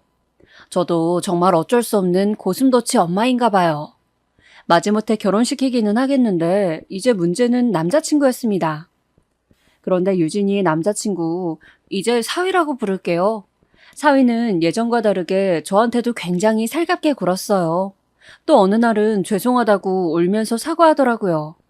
정신이 없어서 유진이가 아기를 낳았으면 좋겠다고 말은 했지만 너무 면목이 없다고 우는데 저도 사람인지라 마음이 약해졌어요. 제가 유진이 절대 고생시키지 않게 최선을 다할게요. 최서방, 우리 앞으로 잘해보자고. 그렇게 다사다난하게 유진이는 출산 준비를 하게 되었습니다. 결혼식은 아이를 낳고 하기로 했어요. 이미 그때는 배가 불렀었거든요. 저는 출산할 때까진 우리 집에서 살고 아이를 낳으면 그때 아파트를 구해줄 테니 나가라고 했습니다. 제가 유산한 적이 있어서 유진이도 걱정이 되더라고요. 유진이와 사위는 알겠다고 하고 사위까지 우리 집으로 들어왔습니다. 그렇게 같이 살게 되었는데 저는 정말 깜짝 놀랐어요. 어느 날 일어났더니 사위가 아침에 요리를 하고 있더라고요. 최서방, 지금 뭐 해? 장모님 일어나셨어요? 된장국 했는데 드셔보시겠어요?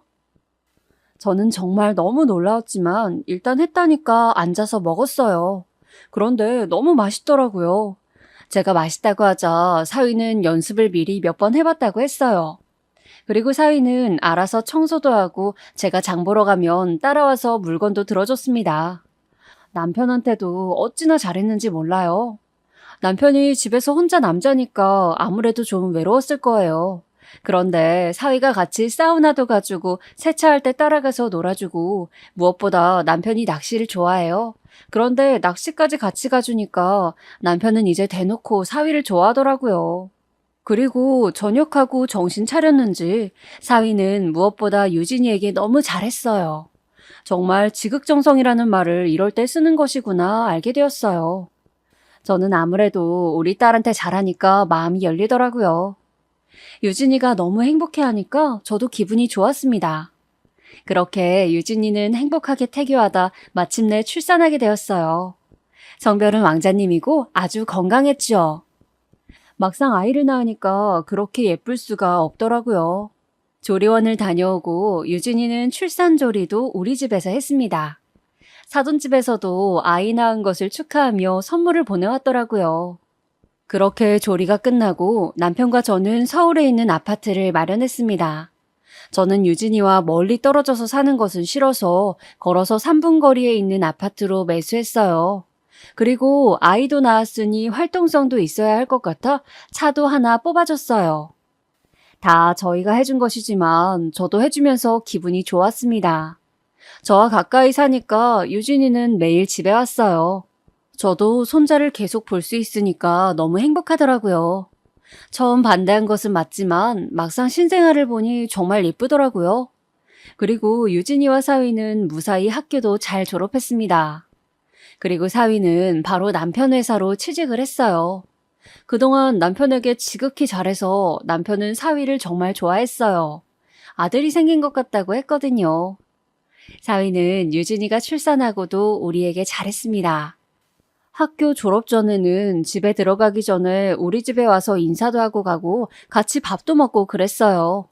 그렇게 저한테 적극적으로 다가오니 마음이 열리는 것은 당연하더라고요. 유진이는 전공이 영어였는데 전공을 살려서 과외를 하고 있었어요. 아무래도 아이를 키워야 하니까 직장 생활은 힘들겠더라고요. 그래도 딸과 사위가 경제적인 활동도 하고 손자도 정말 예쁘니까 그땐 세상이 제 것 같았어요. 저는 유진이만 낳아서 키워봐서 손자를 보는데 되게 다르더라고요. 아마 남매를 가지신 분들은 아실 텐데 남자아이가 더 몸이 단단하더라고요.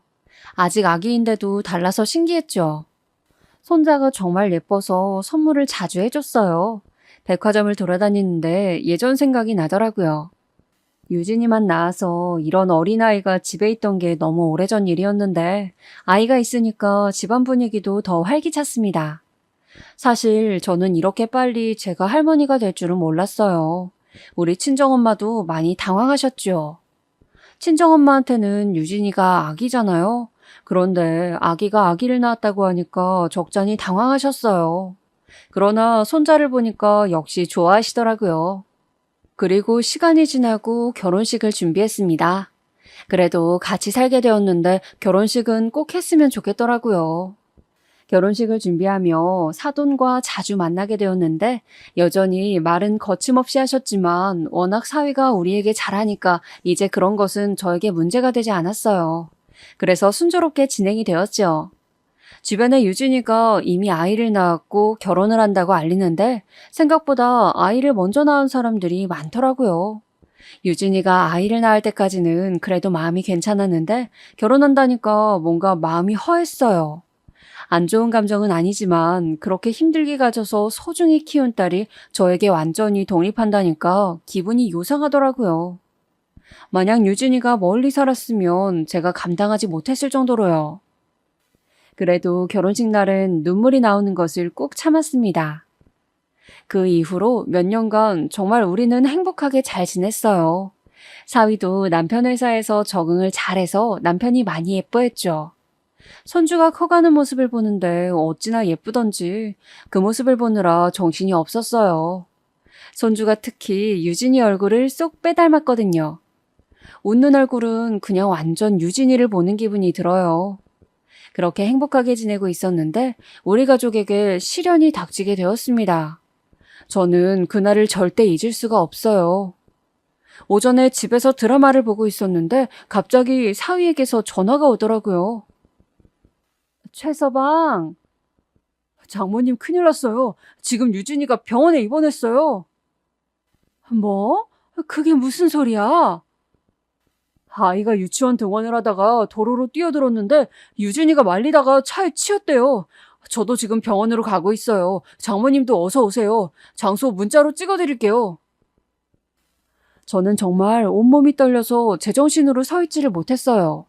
그래도 일단 정신을 똑바로 차리고 남편에게 전화해서 상황을 알렸죠.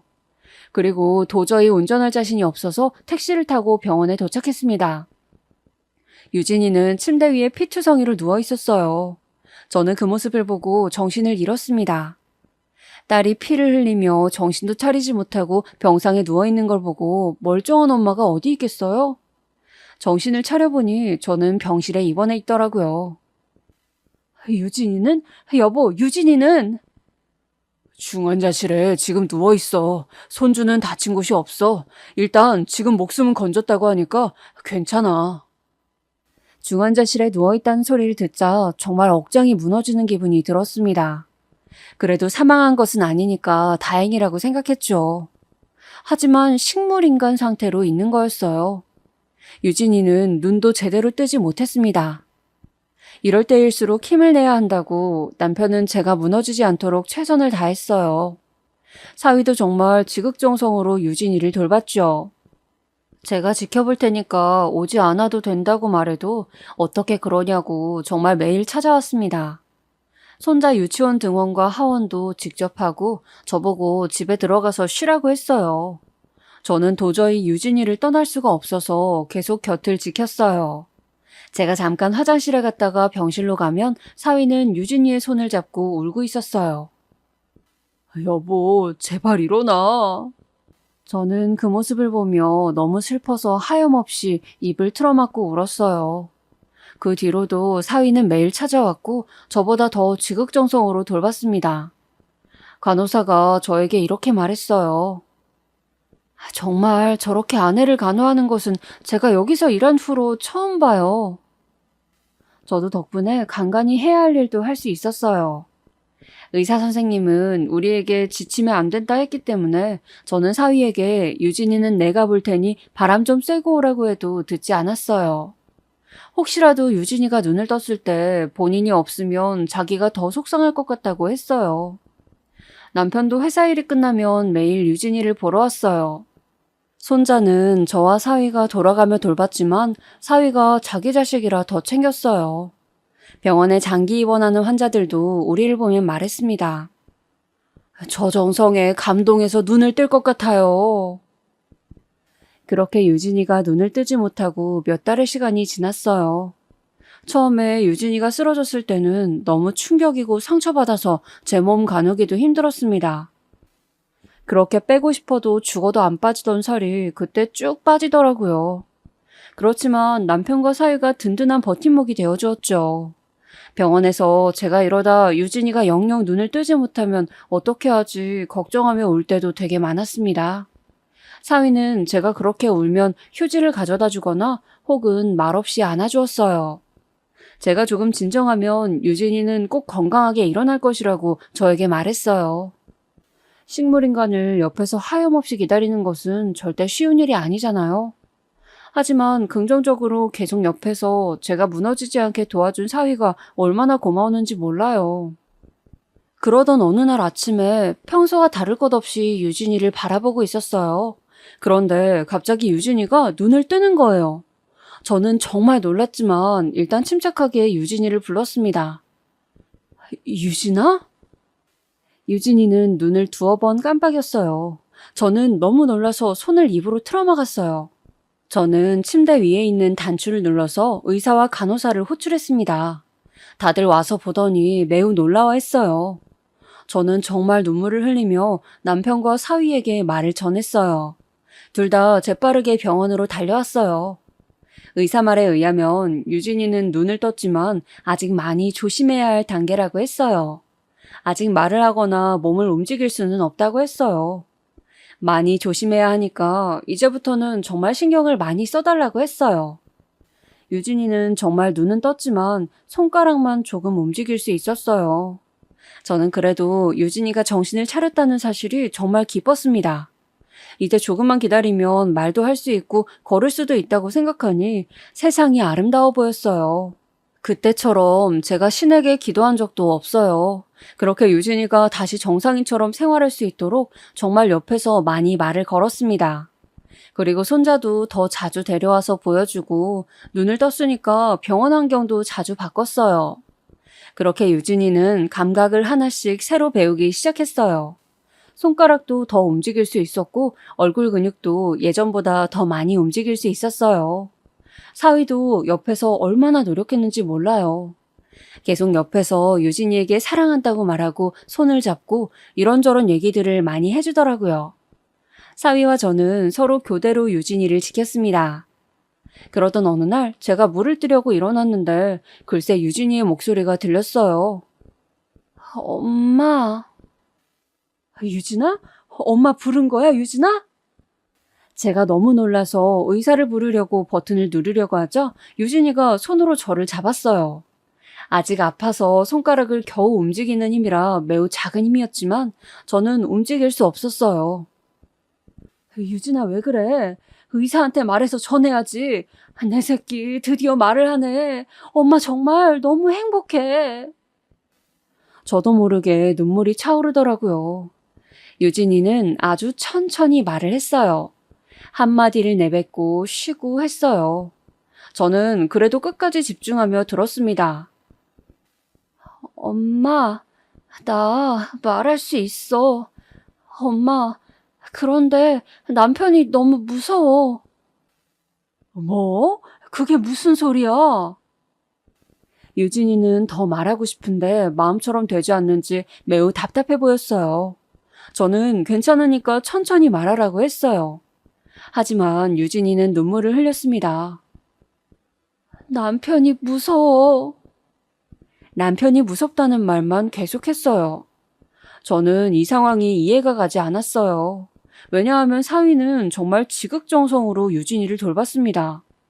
그리고 곧 사위가 올 시간이 다가오고 있었어요.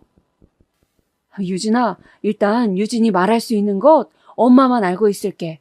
너무 걱정하지 마. 그리고 곧 사위가 왔습니다. 사위는 유진이를 보자 이마에 뽀뽀하며 보고 싶었다고 말했어요.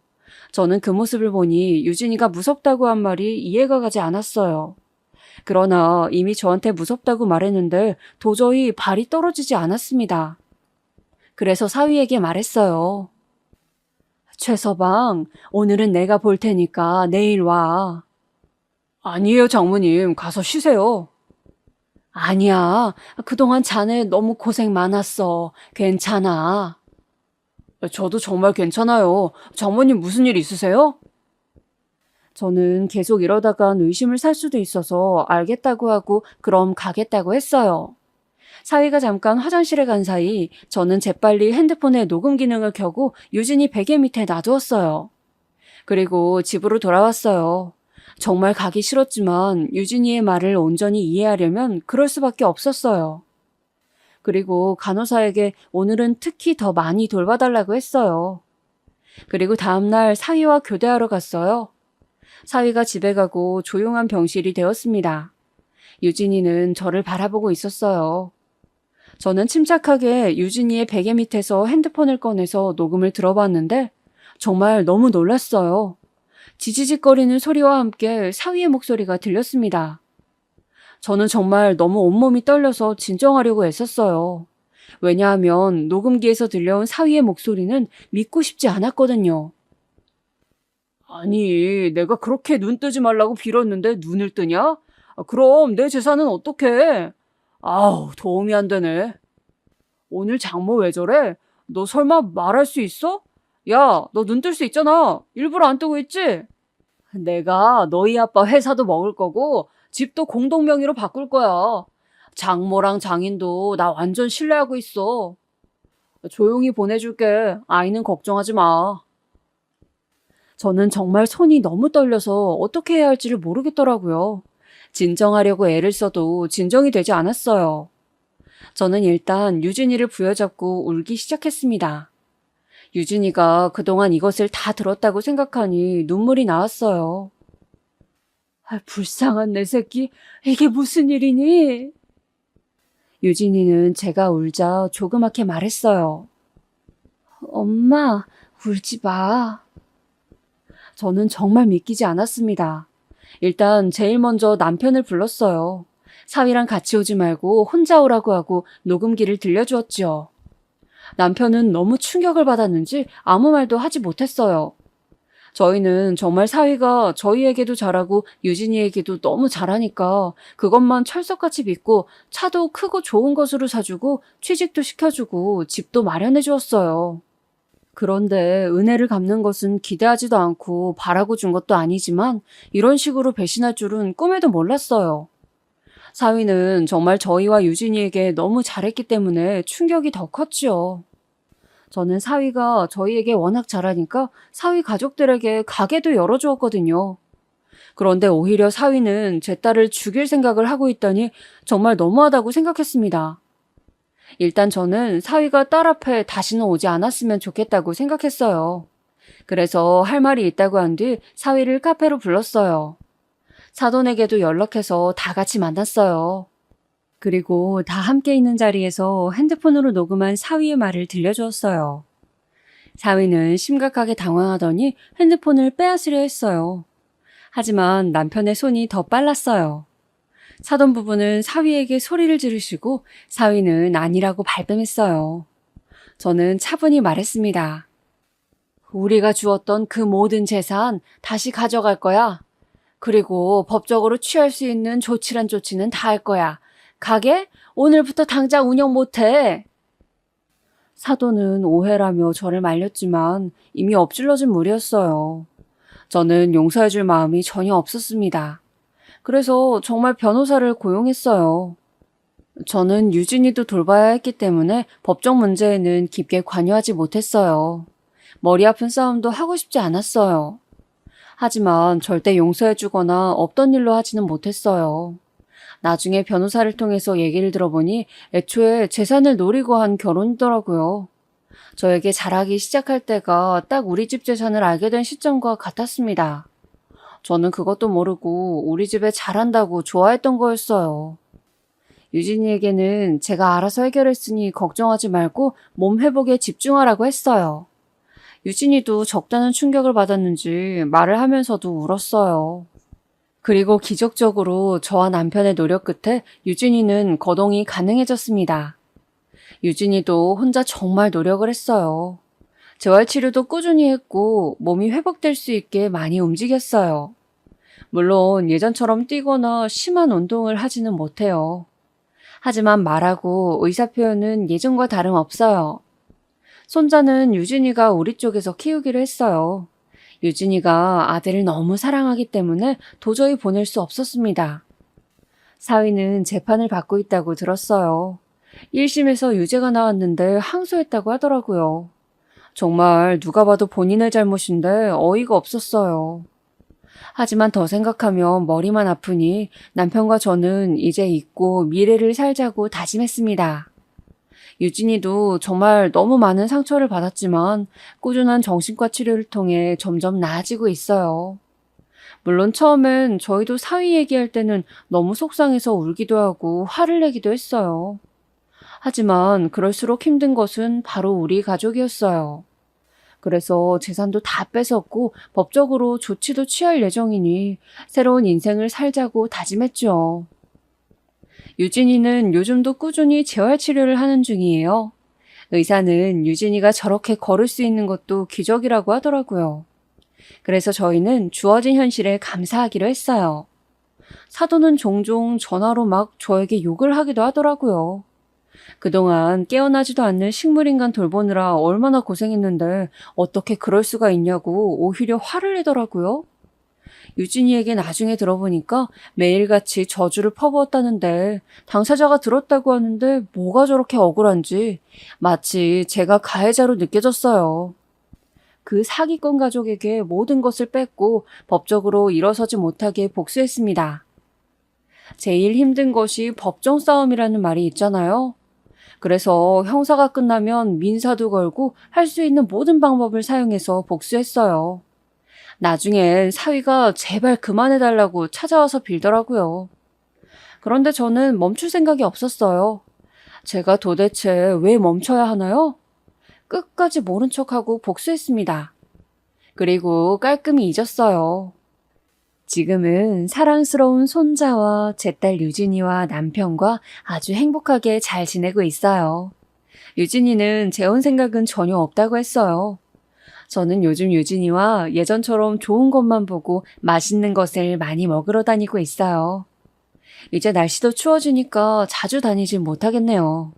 그래도 앞으로 행복한 인생만 있길 진심으로 바라고 있어요.